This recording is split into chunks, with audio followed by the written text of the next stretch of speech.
আসসালামাইকুম।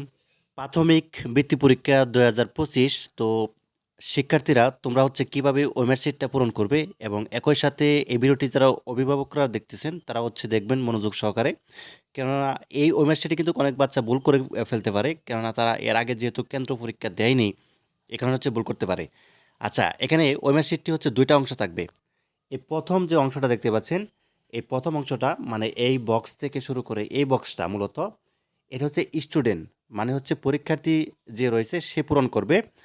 এবং নিচের যে অংশগুলো রয়েছে, নিচের যে অংশ দেখতে পাচ্ছেন এটা, এটা কিন্তু শিক্ষক পূরণ করবে। ঠিক আছে, এটা এখানে কোনো দাগ বা হচ্ছে কোনো কিছু করা যাবে না। এবং তারপরে নিচে আরেকটি অংশ রয়েছে, নাম্বার দেওয়ার একটা অংশ, এখানেও কিন্তু কোনো ধরনের দাগ দেওয়া যাবে না, শুধুমাত্র উপরেরটার মধ্যে শিক্ষার্থীর বা হচ্ছে পরীক্ষার্থীর কাজ রয়েছে। আচ্ছা, শুরুতে আমি দেখাচ্ছি এখানে হচ্ছে কী কী করতে হবে, খুব মনোযোগ সহকারে দেখতে হবে।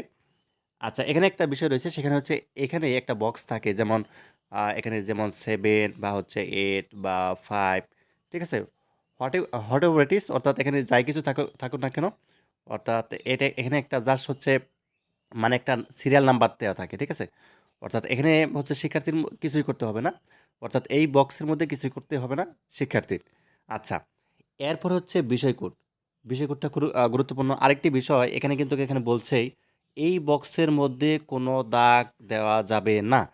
তার মানে কোনো ধরনের তুমি যদি একটা কলম দিয়ে জাস্ট এভাবে একটা দাগ দাও, তাহলে কিন্তু তোমার ওই ম্যাথটা বাতিল হয়ে যাবে। কেননা এটুকুই আসল, মূলত এটুকু দিয়ে কিন্তু কম্পিউটার শনাক্ত করবো এটা আসলে কার হচ্ছে ওই ম্যাথশিট। ঠিক আছে, তো তুমি যদি এখানে দাগ দিয়ে ফেলো, এটা কিন্তু বাতিল হয়ে যাবে।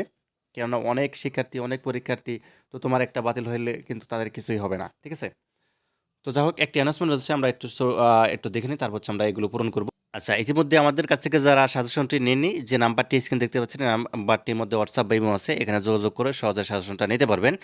তো মূল্য মাত্র ১০০ টাকা। এটা পিডিএফ ফাইল। ঠিক আছে, আপনি হোয়াটসঅ্যাপ বা ইমোতে মানে টাকা পেমেন্ট করার সাথে সাথে ১ মিনিটের মধ্যে পেয়ে যাবেন আর কি সাজেশনটা। আর এই সাজেশনটা হচ্ছে সংক্ষিপ্ত ২৩-২৪ পৃষ্ঠার একটা সাজেশন, এটা পড়লেই কিন্তু যথেষ্ট। আচ্ছা, এইবার হচ্ছে আমাদের কাজ। ঠিক আছে, এখন আমাদের কি কি করতে হবে দেখাচ্ছি।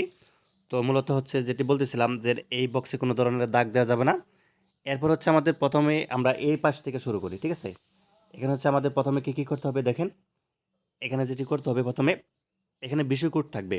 যেমন আমরা দেখেছিলাম কি, বাংলার জন্য বিষয়কোড ১ বা হচ্ছে গণিতের ২ বা ৩, এরকম আর কি। যে কোনো বিষয়কোড থাকবে, ওটা তো বিষয়কোড লেখাই আছে। তো ধরেন বিষয়কোড যদি ১ থাকে, এখানে হচ্ছে ১ লেখে এখানে জাস্ট পূরণ করে দিবেন। আর এমনভাবে পূরণ করবেন যেন নিচের যে 1 লেখা আছে এটা যেন দেখা না যায়। ঠিক আছে, এভাবে পূরণ করতে হবে। আচ্ছা, এটার কাজ শেষ। ঠিক আছে, বিষয় কোড একটা এভাবেই পূরণ করতে হবে। আর কোনো কিছু কিন্তু করার দরকার নেই।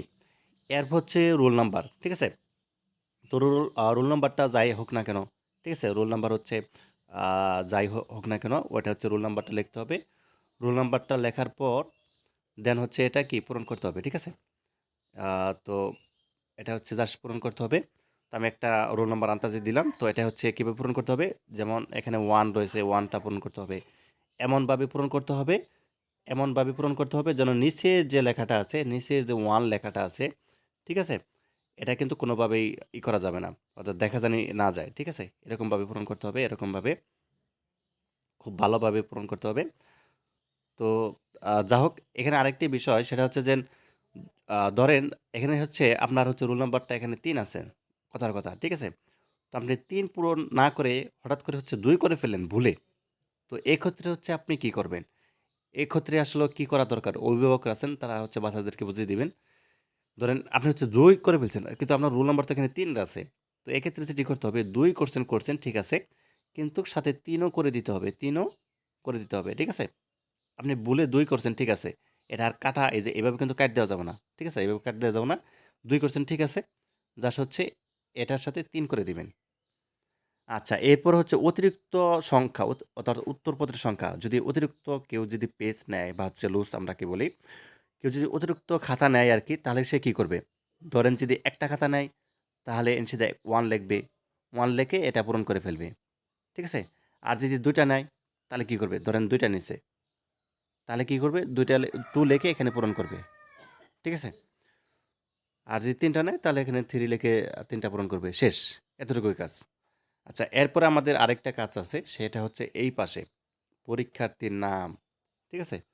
পরীক্ষার্থীর নাম, এখানে অনেকেই বলে যে, "না, এখানে বাংলা লিখব না ইংলিশে।" এখানে তারা যেহেতু বাংলায় লিখে দিচ্ছে পরীক্ষার্থীর নাম, অবশ্যই আপনাকে বাংলায় লিখতে হবে। ঠিক আছে? বাংলায় লিখতে হবে। যার নাম তাই লিখতে হবে। আমি মোহাম্মদ জাহিদ লিখে দিলাম। ঠিক আছে? তো এভাবে হচ্ছে বাংলায় লিখতে হবে। এখানে বাংলা লেখা মানে কি? এখানেও বাংলায় লিখতে হবে। আচ্ছা। এরপরে হচ্ছে নিচে একটা বক্স রয়েছে। এখানে অনেকে ভুল করতে পারে।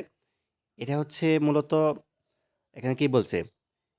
ইনভিজিলেটরের স্বাক্ষর ও তারিখ। মানে যে পরীক্ষক রয়েছে ক্লাসে আরকি। ঠিক আছে? আপনার ক্লাসে মানে হচ্ছে কেন্দ্রে আরকি। যে পরীক্ষক বা হচ্ছে যে শিক্ষক রয়েছেন আরকি, তার হচ্ছে এখানে সাইনটা দিবেন। ঠিক আছে? তার হচ্ছে এখানে সাইনটা দিবেন এবং একই সাথে হচ্ছে কি তারিখটা দিয়ে দিবেন। ঠিক আছে? এটা হচ্ছে মানে হচ্ছে যিনি পরীক্ষক সে হচ্ছে এটা করবেন, সাইন করবেন। আশা করি বুঝতে পারছেন। তো এই হচ্ছে বিষয় মূলত। এটা হচ্ছে কোনো স্টুডেন্ট কিন্তু এটা পূরণ করবে না। ঠিক আছে? স্টুডেন্ট কিন্তু এটা করবে না। স্টুডেন্ট কাজ হচ্ছে শুধু উপরেরগুলা। ঠিক আছে? আমি দেখাচ্ছি কোনগুলা। আবারও ১ম কাম হচ্ছে বিষয় কোড পূরণ করবে। সেকেন্ড হচ্ছে রোল নাম্বারটা পূরণ করবে লিখে আ বৃত্ত ভরাট করবে। অতিরিক্ত উত্তরপত্র সংখ্যা যে ৩ হয় ৩ লিখে পূরণ করবে বা 2 হলে 2 পূরণ করবে। আর এখানে হচ্ছে তার নামটা লিখবে। শেষ। এই ৪ টা কাজ করবে।